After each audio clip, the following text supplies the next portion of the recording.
The Hall of Famer Nick Lewis, who got jobbed out of getting inducted into the Canadian Football Hall of Fame on Friday night. But it's coming, Nick, as you know, it's coming. But Yes, your take on the game, your take on the overtime victory by Winnipeg over Hamilton, 33-25. Were the Ticats outcoached? Did the rouge cost Hamilton the game? How did you feel about how it went down in the last few minutes? Definitely part to do with coaching, but I think it was more than that. I tweeted out that there was a couple plays in there. The 3rd and 1, it was a 3rd and long one that they went for, and Masoli got tackled behind the line of scrimmage. But the receiver comes and doubles a guy instead of blocking his guy. There's nobody in the second level. If he blocks the right guy, that play probably breaks for 10-plus yards, if not further, right? That hurt him. And then on the goal line, it was 2nd and I think 3 from the goal line. They're running the ball outside. The receiver, again, doesn't block his guy. I mean, you're on the goal line. You can run your guy off. There's nobody who's going to stick around on the goal line because of the way that the CFL end zones are 20 yards deep. If he just runs him off, they score. But he doesn't. Man, he gets tackled at the 2. Big Hill made a great play, but Big Hill can't make that play if there's no DB out there. All right, so there was a couple plays, and then with the 2 singles they gave up. The first one, he put his hands up and hit the ball. It still went out the back of the end zones. Just let it go. There's no points given up. And then the last one was just, I don't know, it was just mind-boggling that, I mean, as a player, as a coach, nobody's screaming to this guy before they even go out there, hey, no matter what happens, the ball's got to come out. Or if it's hot, just let it go through the back of the end zones. You don't give up a point. And that last field goal should have been to win the game and not to tie the game. And that's why I felt like they lost it, right? Just those simple plays. Okay, so I'm glad to have you hear you say that, because I had a friend, Jeff, text me today, and he said, why did they not go for the win? Why did they kick that field goal? Did they think that they have a better chance to win in overtime? It was a 13-yard field goal with 6 seconds left. So analytics these days would tell you to go for the touchdown, would they not? How much are analytics used in CFL coaching status? Because I just read an article how much it's being used down here. Parcells hates it in America. So you didn't like them kicking the field goal and going to overtime then? Well, I just think if you're only down 2, you kick the field goal and win the game, right? I do like the field goal going to overtime. What they were inside their 10, they probably had 5 or 6 plays inside their 5-yard line, and they didn't score a touchdown. So just off of that, what makes you believe they could score on a 3rd down right there if they haven't scored in the last 5 plays they tried to score inside the 5-yard line? What I think. Right? So I'm looking at the whole dynamic of the game. It's the flow of the game. Analytics are good, but you also got to understand the flow of the game. Are we creating momentum? Are we, if you get in on the first 2 plays, you never get to that field goal anyway. They didn't.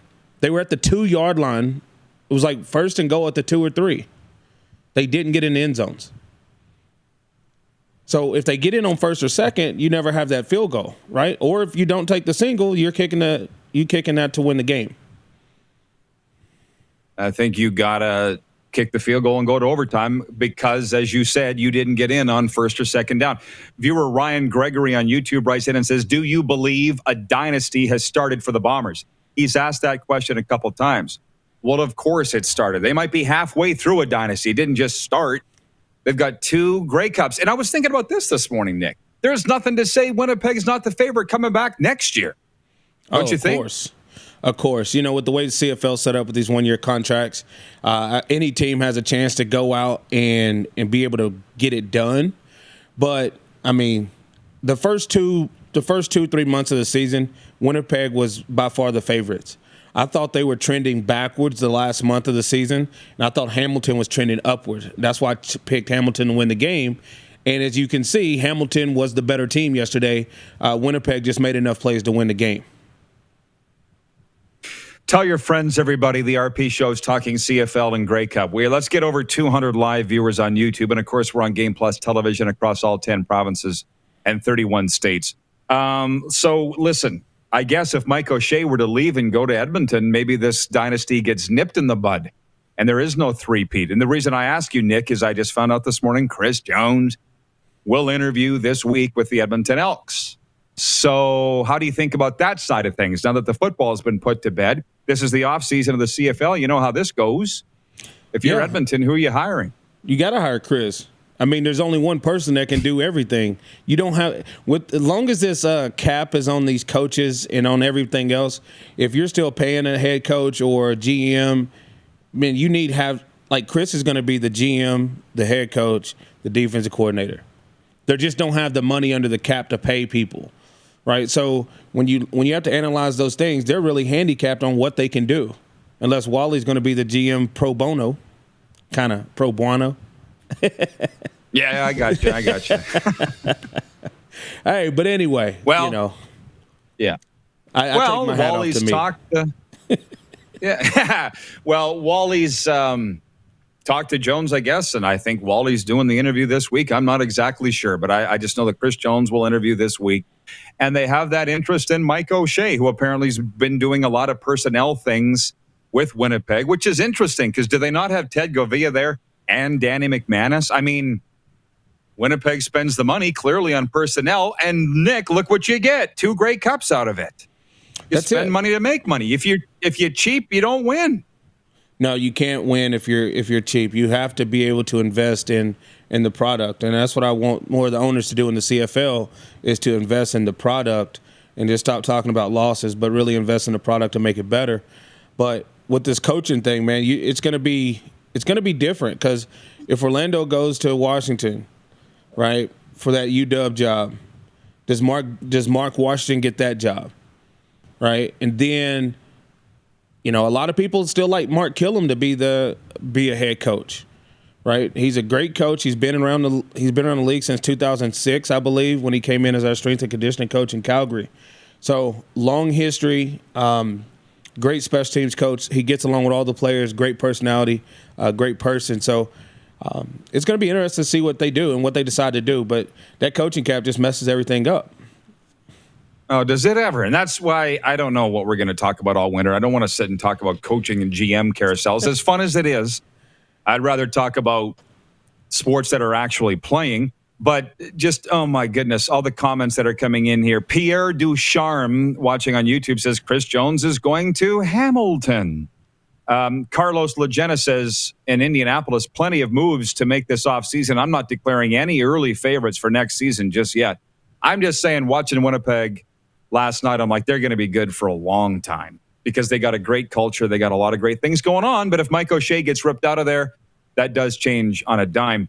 Robin Wildy, watching in the Gateway to North, says, your thoughts on revenue sharing in the CFL? Nick, I'm not sure how much. Well, you love business. You own a business. So maybe we can talk about that. I'm not for revenue sharing because I'm a child of the 80s and 90s in the CFL, where Saskatchewan paid to prop up all the other privately owned teams across the CFL, and I hated it. And we sucked. And I don't want to go back to those days. Be self-sufficient. They're already doing it, though. Wow, yes. They're already doing it. They're already still paying a little bit. But at the end of the day, I think the revenue share should be between the players in the league. It shouldn't just be between the different teams in the league. Right? We all know coaches' contracts are guaranteed. But these teams, these GMs, these owners, they hire coaches, fire coaches, continue to pay coaches out of the pocket, and then they just claim that they don't make any money. Well, you can't be paying 2 or 3 people that don't even work for the organization anymore. I mean, if you're a coach and you're taking over a bad situation, you sit down with the GM or the owner and you really tell them how you plan on changing this situation. You can't say, hey, in the first year, we're going to go win a Grey Cup. You give them a 2 to 3 year plan on how you can change this organization around. And it sucks that they still continue to fire these coaches after 1 year when you didn't hire them for 1 year, right? They have to be able to come in and change things. You can't just get rid of contracts or just cut veterans or do things like that just to change the dynamics, because when you're talking about a different scheme, you might need a different quarterback or you might need a different running back or a different type of O-lineman. So all those things play a major role in executing your vision of how we can go from where we are now, the reason I'm sitting in this chair, to 3 years from now being a contender on a yearly basis. right? And we've seen that with Mike O'Shea. He didn't win early. He did not win early. Yeah. And then they were about to fire him. He hired law police to come in and run the offense, and now they started winning, right? I remember the day they asked him, why would you hire your replacement as the offensive coordinator? And he gave the greatest answer. If he is who they say he is, there was no reason to replace me, right? You have no ego in it. Mike O'Shea is a great dude, but he has no ego in anything. It's all about his coaches being able to prepare his team, and he wants the best people around him. And now they've been successful, and look what they built. You stuck with one guy through some hard times. Just like the Argos and Dinwiddie and Jones. Dinwiddie. He was never threatened by Chris Jones being there. John Ohm in Winnipeg watching. He says, why are CFL coaches guaranteed contracts? Why, CFL?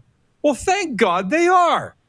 My God. If you talk about them firing a guy 1 year in, listen, you've spent a lot of time around George Quartet, as have I. Absolutely love the man. As you know, he was fired 1 year into a 5-year contract by the Hamilton Tiger Cat. Yep. So we were sitting down in Houston one time, and George is like, well, I built this house here in Houston. And I said, no, you didn't. Bob Young built this house in Houston. All George could do was laugh his ass off. 100%. Because it was true. Yeah, but I mean, thank God those coaches' contracts. How could you possibly think that those coaches' contracts shouldn't be guaranteed? Nick, that's just a fan talking. How would you like it if you had a contract and it wasn't honored? And the part of it, but you uproot your whole family. I mean, you think about it. Most coaches are, it's after 30. Most of them have kids, have a family. You're uprooting your whole family to go across country or to go to a new country to be a coach, right? Cortez lived in Houston. He came to Calgary. He does everything else. So, of course, you got to have some kind of security to come in and do this job. Like, think about it. You can stay in your area and make the type of money. I mean, there's coaches in the U.S. high school game making over $150,000 a year coaching high school football. So why wouldn't I come up here to coach pro football for the same amount of money without any kind of guarantees? Just to say I do it? But if I've already done it, that doesn't mean anything anymore. Oh, I know. Well, every situation's different too, right? Like, look at Jones. He was making decent money to coach South Pittsburgh Pirates football. Yep. He honestly was. But he wanted to coach in the Canadian Football League, and look how it's turned out. Randy from the Peg writes in, and he says, no 4 downs, no COVID talk, please. He's written in on the 902 line. He says, can we not talk about the positive stuff about the Grey Cup game today? Save the negative talk for the rest of the week. Rod, do your show wherever you like. Hey, Nick, some people were getting in my face. They were getting all up me as they say that I'm in Florida doing this show, and I stuffed it down their throats summarily and told them to shut up. Just so you know, this is where that topic came from. Not having it, and they're just mad that they're sitting in -20. Man, you look like you have no stress. Skin looks good. The sun's glaring behind you. I have no stress. Hey, man. Hey, brother. You're doing well.